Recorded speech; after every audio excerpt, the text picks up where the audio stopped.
They call me Squirrel.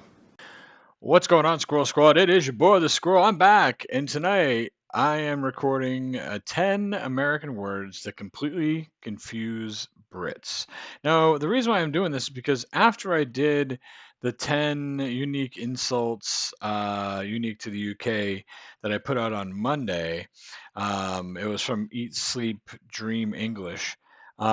This popped up in my feed a few times. I was like, screw it. So I saved it to watch later and I said, I think this is a good one for me to do because it's 10 American words to completely confuse Brits. And I don't know, as an American, maybe I can explain them a little bit, or maybe not. Who knows, right? We're going to find out. I'm going to see if I can put a little less confusion on these, or maybe I'll be just as confused as everyone else. I have no idea. Is this handsome lad right here? He's back, and today he's going to give us the 10 American words that completely confuse Brits. If it's your first time here, please consider subscribing. Do all kinds of reaction to UK culture, music, sports, and especially comedy. Here we go. It's time to get into this. Let's see what these words are all about.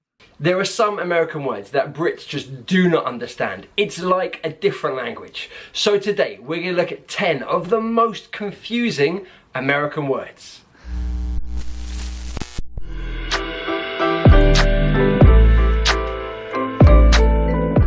We're going to count down from 10 to number 1, the most confusing word. So let's kick off with number 10. Number 10, realtor. Realtor. I don't even know if I'm saying that correctly. Guys, maybe you should correct me in the comments below. Realtor. Now, may not know this, but I'm a realtor. I'm not currently active, but I do hold a certificate in real estate. I am a realtor. And real quick before this goes any further, I want to explain something. Realtor is a term you pay for. So real estate agent is what everyone is. Everyone becomes a real estate agent. That's what they call it, real estate. So it's a estate agent, but we call it real estate agent. Realtor is this cool, funky term that you have to pay to be. It's pretty cool. You can't put the word realtor on your card unless you pay $600 a year to be a member of the National Association of Realtors, and nobody will hire you unless you are. It's like the mafia. It's really a bullshit scam is what it is, but that's where that term comes from. If you don't pay to be part of that, you can't use their term realtor. This is kind of a shitty scam term. Okay, let's continue. in British English, we would say estate agent. It's somebody that sells houses. Now I get it, I get the connection, because realtor works in real estate. Real estate is property in American English, so someone that's selling houses works in real estate. I get it, so realtor is the person and real estate is the industry. But I don't even know if I'm saying it correctly. You're saying it correctly, and like I said, it's just a added shit term that you literally have to pay to be part of the National Association of Realtors to be able to use. It's really dumb. So realtor, in British English, estate agent. Okay, let's get on to number 9, station wagon. I quite like the sound of this word, station wagon. It sounds exciting to me. Obviously it's to do with transport, but I have some crazy ideas about what a station wagon is. Then I googled it. I was a little bit disappointed. A station wagon in British English is an estate car. An estate. So it's a longer car, it's extended. The boot, or trunk in American English, is extended to, so it has more space for bags and bikes and whatever you want to put in there. So station wagon in American English, estate car in British English. I don't understand the word station in station wagon. First of all, these are almost obsolete. They're almost completely obsolete in our world. So nowadays, everything's good. It's funny, 15 years ago, everybody was like, don't drive SUVs, it's killing the environment. Now that's all there is, SUVs and trucks. Everything's an SUV. Most major companies are getting rid of regular cars. Everything's a sport utility vehicle. It doesn't make any sense.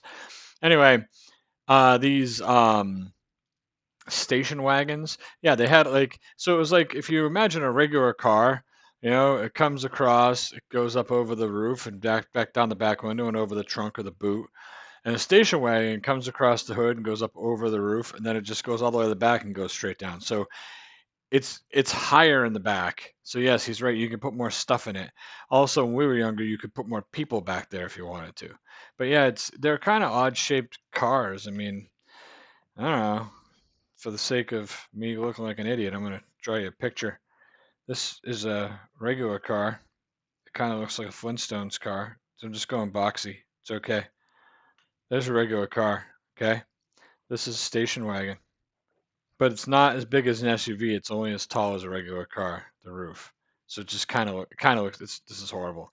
Anybody who knows what a station wagon is going to think I'm an idiot. Anyways, back to now we're on sneakers. Number 8, sneakers. Sneakers. Now, I'm a bit more comfortable with this word now. I've heard it many more times. But when I first heard it, I thought it was a chocolate bar. I was like, yeah, I want a sneakers. Absolutely, yeah. That sounds delicious. That's good. That's good. It's not a chocolate bar. It's a pair of trainers. In British English, trainers. So in American English, sneakers. British English, trainers. When I was younger, my grandmother referred to sneakers as tennis. So whenever you were wearing your sneakers, she would say, "Oh, good, you have your tennis on." So this is a word that's evolved over the years over here. So sports shoes. Shoes that you might wear for running or to the gym, whatever it might be. Number 7, cilantro. Or in American English, cilantro. Cilantro. Yeah, that's my pronunciation. Apologies. So, cilantro in British English is coriander. It's the herb that we use in cooking. So American English, cilantro. British English, coriander. Clarify this for you. Well, I'm not going to clarify it. It just doesn't make any damn sense. Cilantro is the plant that you would rip apart and shred and put in food. So over here we use the word coriander. First of all, we call them herbs, not herbs. I don't know why we don't pronounce the H. I don't know. I listen. I didn't write the rules. But anyways, we do have coriander over here, but it's called coriander seed. So if it's the actual plant that you're using, we call it cilantro. If you're using the seed of the plant, which we use a lot in cooking and recipes and stuff, it's called coriander seed. I've always wondered why you don't grow coriander plants from coriander seeds, but somehow you grow cilantro plants, and why aren't they cilantro seeds? I don't know. It makes no sense to us either, just so you know. I still kind of get that one confused. I have to kind of think. Cilantro? Okay, alright, yeah. Okay, yeah, it's coriander, I remember. Sticking with the food theme, number 6. This is a weird one to me too. Eggplant. Eggplant. Now, again, I've heard this one enough times now that I do finally understand that eggplant is aubergine in British English, but to begin with, I had no idea. And I was a little bit disappointed because I love eggs, and I thought maybe there might be a plant that made eggs. It's not true. Anyway, eggplant in American English, aubergine in British English. Eggplant, aubergine, doesn't matter. It sucks either way. It's a horrible plant. It's not very good. Most people don't like it. It's very unpopular. You know, you go to the grocery store, I don't know how it is over there, but you go to the grocery store here, you better find one that's in good shape if you want to make like an eggplant parm. And even that, nobody goes to the trouble. It just, eggplant is not a very abundantly used vegetable in the United States. You make eggplant parm with it, and you make like ratatouille with it. You know, I mean, there's just not a lot you do with it. Eggplant is the vegetable, or aubergine, is the vegetable that people grow in their gardens. Who knows why? What the hell did you grow them for in the first place? And then they go leave them on all their neighbors' porches. Hey, we had some leftover eggplant. Thought you might want some. How about you just don't fucking grow it? Because I don't want it. And you didn't want it, obviously. Damn, eggplant. Anyways, eggplant. And nowadays, the vegetable is completely ruined because this is the emoji people have chose to equal men's genitalia, so it's even worse now. It's even worse. Number 5, this is one I did not know. Until I was researching this video, I had no idea. Blinker. Blinker. Blinker. A blinker, in British English, is an indicator. So it's that flashing light that you have on your car, right side and left side, to show that you're going to either turn right or turn left. We also call them turn signals. It's a turn signal, is that what we actually call it. Blinker is the slang term for it because it blinks. It's a blinker. The light blinks. It's a blinker. That's why. But it's a turn signal or a blinker. He's right. It's a blinker. But yeah, you know, if you said turn on your left indicator, people will look at you crazy because that's not turn that we use. We use turn signal or we use blinker.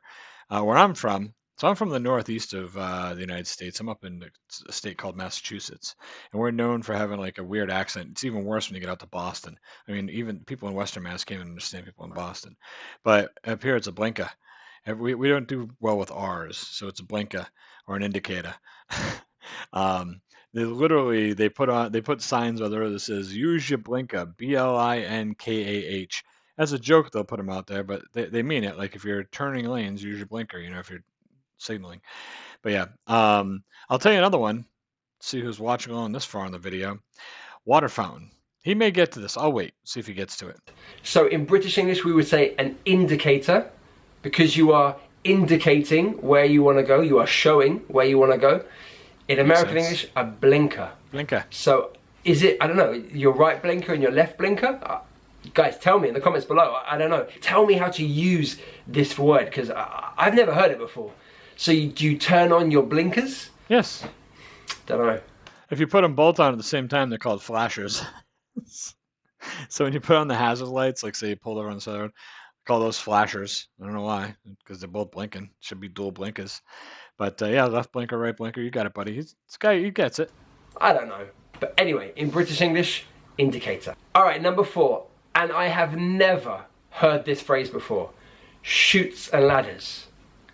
What's chutes and ladders? Chutes.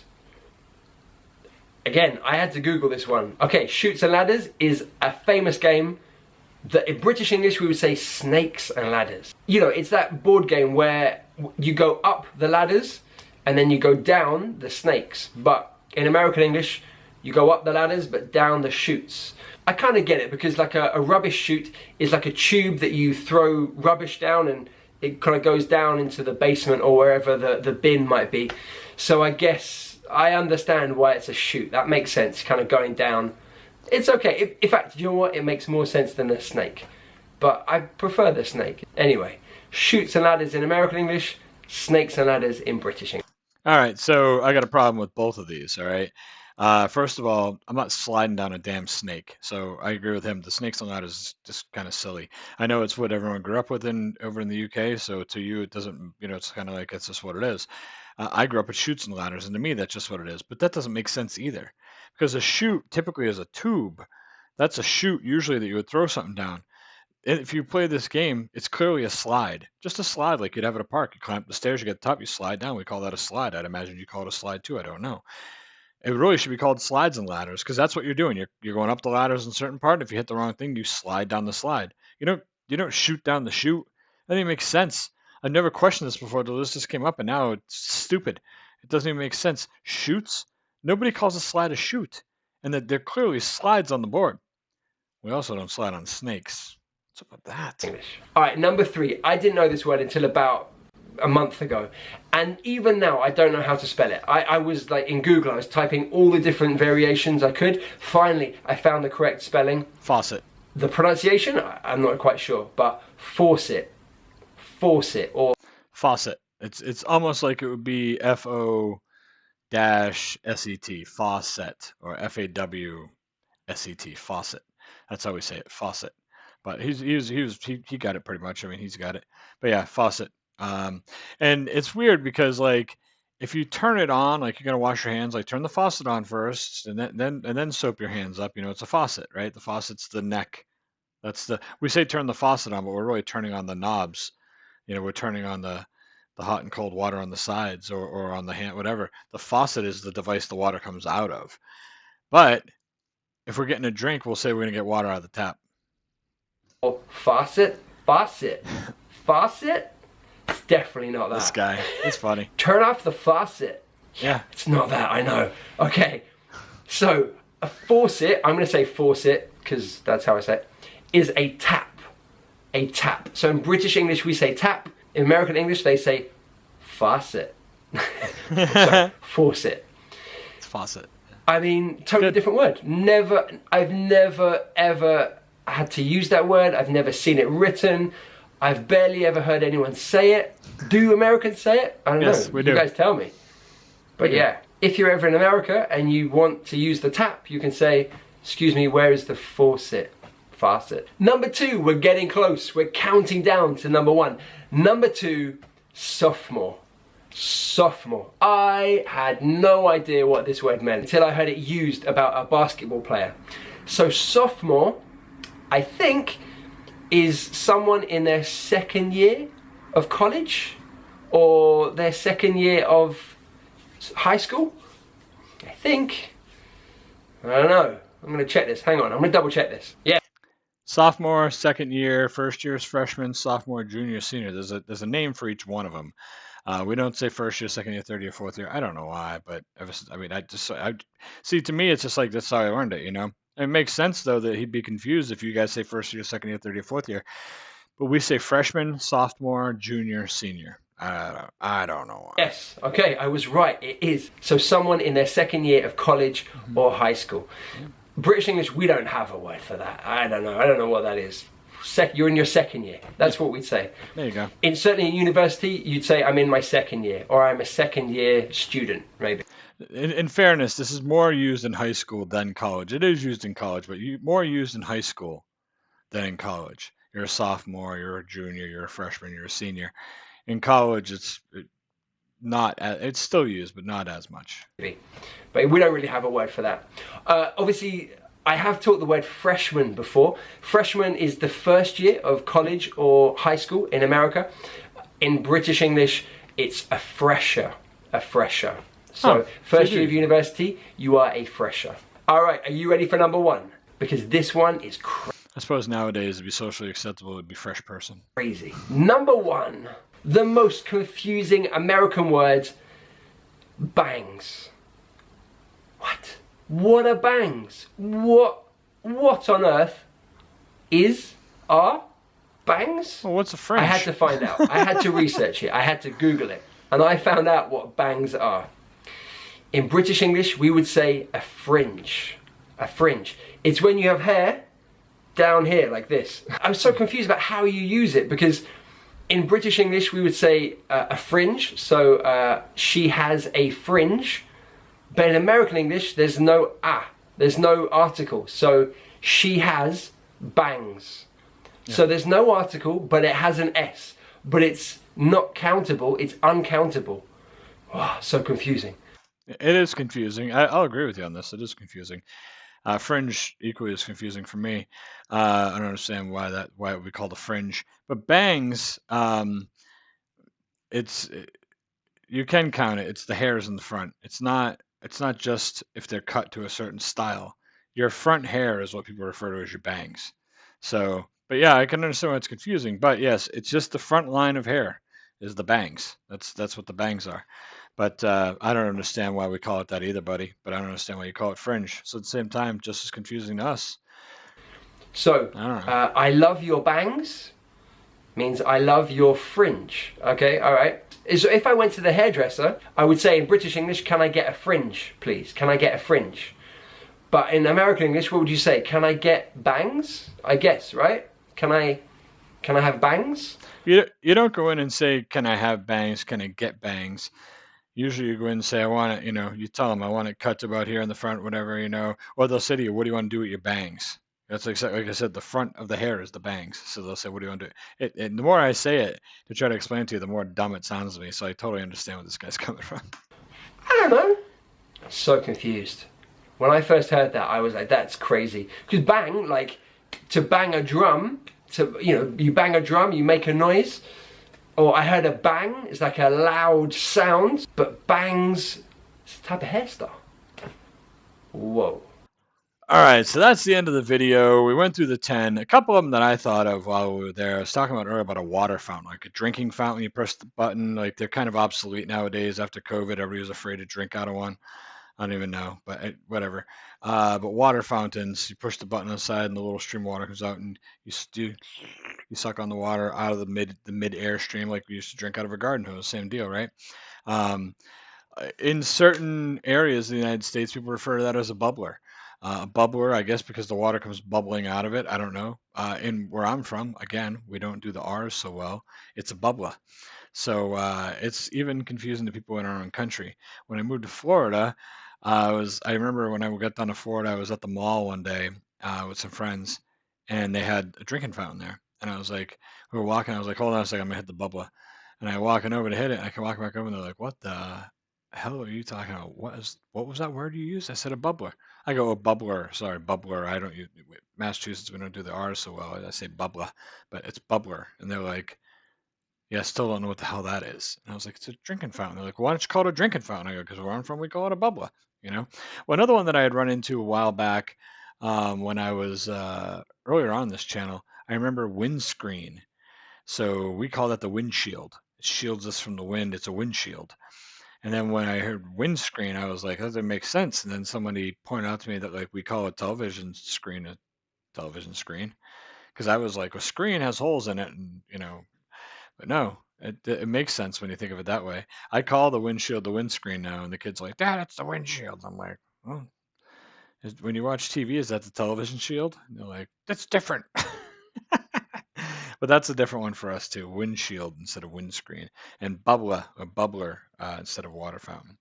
But that's really the only two I can really think of off the top of my head right now. It is very, very late. I'm just trying to make sure that I'm keeping up with the Benjamins here.